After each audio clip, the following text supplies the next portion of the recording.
मैं आचार्य विनोद भारद्वाज आपका स्वागत करता हूँ। नवरात्र चल रहा है और आप लोग भी माता रानी की आराधना कर रहे होंगे। यह आराधना आपके जीवन में सारी खुशियाँ दे, क्योंकि माता रानी झोलियाँ भरने वाली हैं। आपकी वह मनोकामना पूर्ण हो जिस मनोकामना के तहत आप नवरात्र का व्रत कर रहे हैं। उस व्रत और उपवास का फल आपको प्राप्त हो, क्योंकि माता रानी परम दयालु हैं।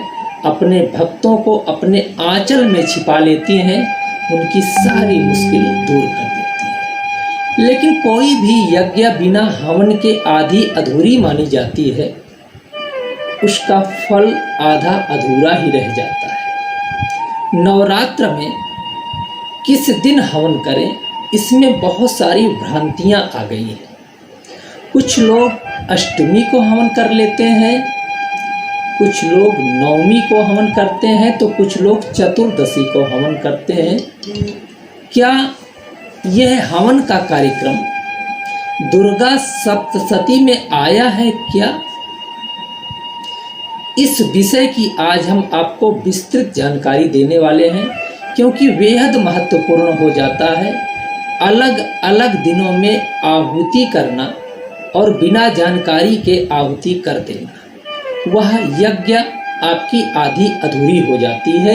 इसलिए हम दुर्गा सप्तशती में खोजने का प्रयास करेंगे कि क्या अष्टमी को या नवमी को या चतुर्दशी को हवन किया जा सकता है क्या। तो दुर्गा सप्तशती के 12वें अध्याय का चौथा श्लोक कहता है, अष्टम्यां चतुर्दश्यां नवम्यां चैकचेतसा श्रेयन्ति चैव मे भक्त्या मम महात्म्यमुत्तमम्। अष्टमी नवमी चतुर्दशी को जो भी भक्त हमारे नाम का गुणानुवाद करता है, जो मेरे महात्म को सुनता है, जो यज्ञ यजन करता है, उसकी मैं सारी मनोकामनाओं को पूर्ण कर देती हूँ। ये 12वें अध्याय का चौथा श्लोक कह रहा है। तो अब बात करते हैं कि अष्टमी के दिन कौन से लोगों को हवन करना चाहिए, किन साधकों को हवन करना चाहिए, इस विषय की बात करते हैं। क्योंकि अष्टमी के दिन माता महागौरी की आराधना की जाती है। माता महागौरी जीवन में खुशियां देने वाली है, साथ ही साथ वो भगवान शिव की प्रिया है। कोई भी तंत्र टोटका या कोई भी तांत्रिक शक्ति या जो भी तंत्र से निहित कार्य हैं, चाहे शाबर मंत्र हो, चाहे तंत्र टोटका हो, वो भगवान शिव के अधीनस्थ है। क्योंकि भूत प्रेत आदि के मालिक अवधरधानी है और इनकी अधिष्ठात्री माता महागौरी है। महागौरी का इस दिन वास होने से विशेष रूप से तांत्रिक शक्तियों को जगाने का एक तरह से प्रथा है। जो भी तांत्रिक कार्य के लिए हवन करते हैं वो अष्टमी के दिन हवन करते हैं। लेकिन कुछ लोगों की मान्यता है कि जो प्रथम दिन अगर व्रत रखते हैं, बीच में व्रत नहीं रखते हैं, फिर वो अष्टमी को व्रत रख के हवन करेंगे, ऐसा कहीं उल्लेख नहीं है। केवल अष्टमी को वही व्यक्ति हवन कर सकता है, वही साधक हवन कर सकता है जो तांत्रिक शक्तियों की उपासना कर रहा हो। वह माता महागौरी को प्रसन्न करके अपनी तंत्र शक्ति को जगाना है तो अष्टमी के दिन हवन करे, ऐसा दुर्गा सप्तशती में आया है। अब नवमी के दिन का क्या महात्मा है?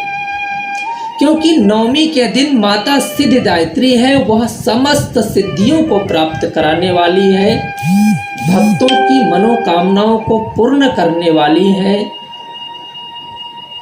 निश्चित रूप से माता सिद्धिदात्री आपके कार्यों को सिद्ध कराए।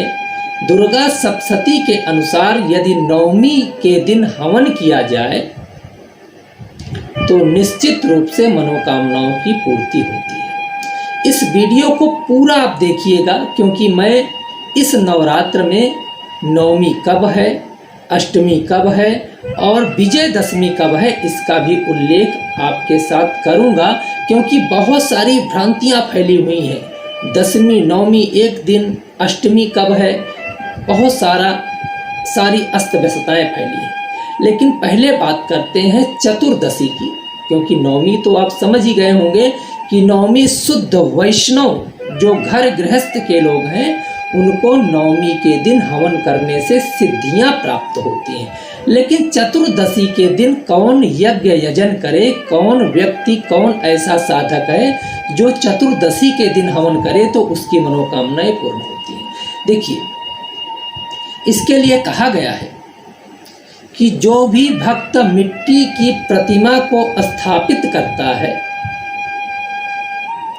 और उनका पूजन करता है, निश्चित रूप से वह चतुर्दशी के दिन माता का विसर्जन करता है।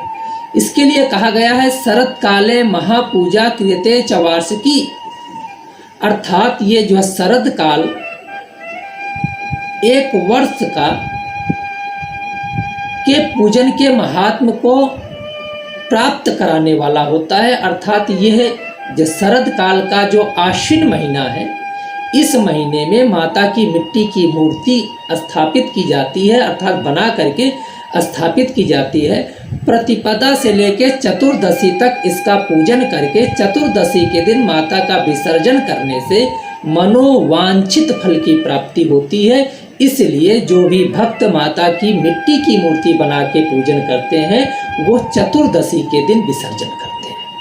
अब बात कर लेते हैं इस नवरात्र में अष्टमी कब है और नवमी कब है, विजयदशमी कब है। बहुत सारी भ्रांतियां बनी हुई हैं। तो अष्टमी शुक्रवार को निश्चित रूप से प्रारंभ हो जाएगी और ये शुक्रवार को प्रारंभ होगी 23 तारीख को 11:49 शुक्रवार को प्रारंभ हो जाएगी और रहेगी कब तक, शनिवार को 11:07 तक रहेगी, मतलब 24 तारीख शनिवार को रहेगी यह अष्टमी। तो आप शनिवार के दिन अष्टमी का पूजन कर सकते हैं। अब बात कर लेते हैं नवमी की। तो नवमी में शनिवार को 11:08 के बाद से नवमी लग रही है, लेकिन उदया तिथि में नवमी रविवार को आ रही है और वह 10:54 तक रहेगी, अर्थात 10:54 तक नवमी का वास रहेगा। लेकिन क्योंकि विजय मुहूर्त, अभिजित मुहूर्त दशहरा दोपहर का मान्य होता है, इसलिए इसी दिन दशहरा भी है। तो आप दशहरे का भी पूजन इसी दिन आप कर सकते हैं। मित्रों, इस कार्यक्रम में कहीं भी आपको कुछ समझ ना आया हो, कमेंट बॉक्स में जा कर के कमेंट कर सकते हैं। हम आपके प्रश्न को लेंगे और सटीक उत्तर देंगे। परंतु आप हमारे YouTube चैनल को सब्सक्राइब करें, लाइक करें, शेयर करें। आप लोगों का बहुत बहुत धन्यवाद। नमस्कार।